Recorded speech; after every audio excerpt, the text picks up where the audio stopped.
দর্শক বন্ধুরা, আশা করি সকলে সুস্থ আছেন, ভালো আছেন। এই উৎসব মুখর দিনগুলি সকলের আশা করি খুব ভালো কেটেছে। আমি আবার ফিরে এসেছি আজকে একটা নতুন রেসিপি নিয়ে, যেটা হলো আলু পেঁয়াজ রসুন দিয়ে মাছের মাথা দিয়ে একটা মাখা মাখা তরকারি। এটা গরম ভাতে খেতে খুবই ভালো লাগে, রুটি দিয়েও খেতে খুব ভালো লাগে। জেসিস কিচেন অ্যান্ড বেকিংয়ের তরফ থেকে সকল দর্শক বন্ধুদের নমস্কার এবং স্বাগত জানিয়ে শুরু করছি আমার আজকের রেসিপি। এখানে একটা মাছের মাথা নিয়ে সেটাকে 4 টুকরো করে ভালো করে ধুয়ে নিয়েছি। এবার এর মধ্যে দিয়ে দেব হাফ চামচ নুন আর দেব হাফ চামচ হলুদ গুঁড়ো। এবার নুন হলুদটা সমস্ত মাছের মাথার টুকরোয় ভালো করে মিশিয়ে নেব। আর এখানে 4টে আলু নিয়ে সেটা খোসা ছাড়িয়ে এরকম টুকরো টুকরো করে কেটে নিয়েছি। সঙ্গে নিয়েছি 2টো পেঁয়াজ, এখানে 12 টুকরো রসুন আর 1.5 চামচ মতো আদা। পেঁয়াজটাকে কুচি করে কেটে নিয়েছি। মাছের মাথার টুকরোগুলো ভাজবার জন্য এখানে কড়াই পরিমাণ মতো সর্ষের তেল দিয়ে দিলাম।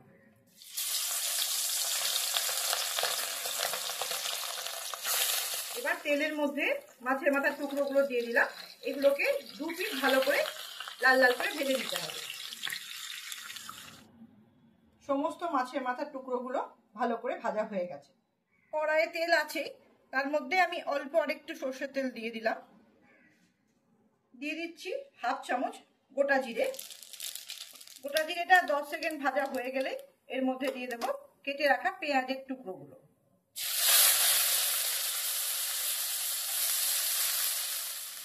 এবার গ্যাসের ফ্লেমটা মিডিয়ামে রেখে পেঁয়াজটাকে মিনিট 2 একটু ভেজে নিতে হবে।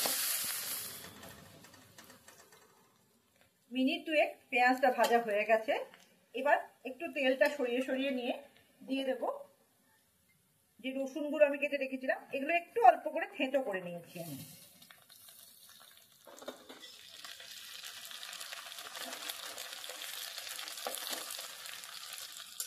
রসুনটা দেওয়ার সঙ্গে সঙ্গেই এর মধ্যে দিয়ে দেবো কেটে রাখা আলুগুলো।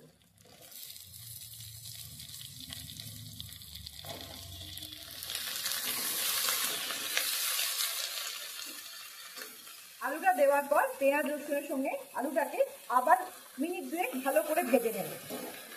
পেঁয়াজ রসুনের সঙ্গে আলুটাকে 2 মিনিট কষানো হয়ে গেছে। এবার এর মধ্যে দিয়ে দেবো 1.5 চামচ মতো আদা, মানে আদা বাটা। দিয়ে দেবো 1.5 চামচ হলুদ গুঁড়ো আর দিচ্ছি 1.5 চামচ ঝাল লাল লঙ্কার গুঁড়ো।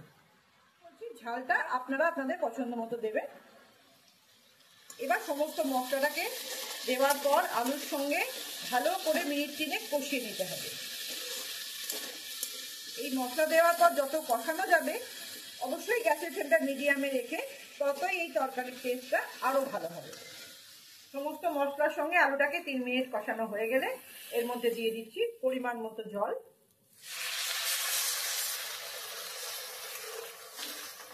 যাতে আলুটা ভালো করে সেদ্ধ হয়।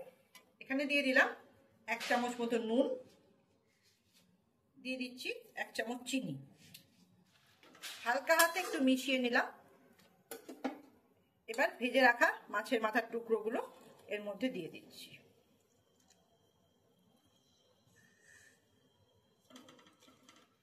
গ্যাসের ফ্লেমটা মিডিয়ামে রেখে 5 মিনিটের জন্য ঢাকা দিয়ে দিচ্ছি, যাতে এগুলো ভালো করে সেদ্ধ হয়ে যায়।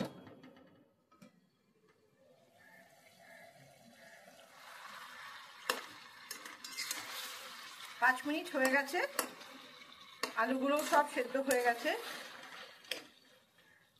এবার মাছের মাথাগুলোকে একটু এরকম ভাবে ভেঙে দিতে হবে। ঢাকা দেওয়া ছিল, সুতরাং সেদ্ধ হয়ে নরম হয়ে গেছে। আর আলুগুলোকেও একটুখানি এরম করে স্ম্যাশ করে দিতে হবে। আলুগুলো মাছের মাথার সঙ্গে ভালো করে মিশিয়ে নিয়েছি। এবার এর মধ্যে অল্প একটু জল দিয়ে দেব,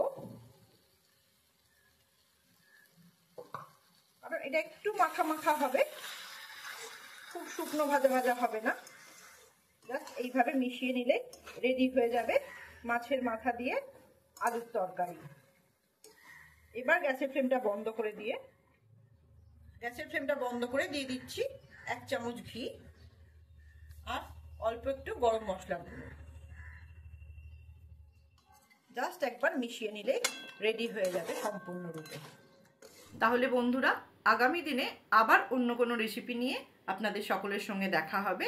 ভালো থাকবেন, সুস্থ থাকবেন। ধন্যবাদ।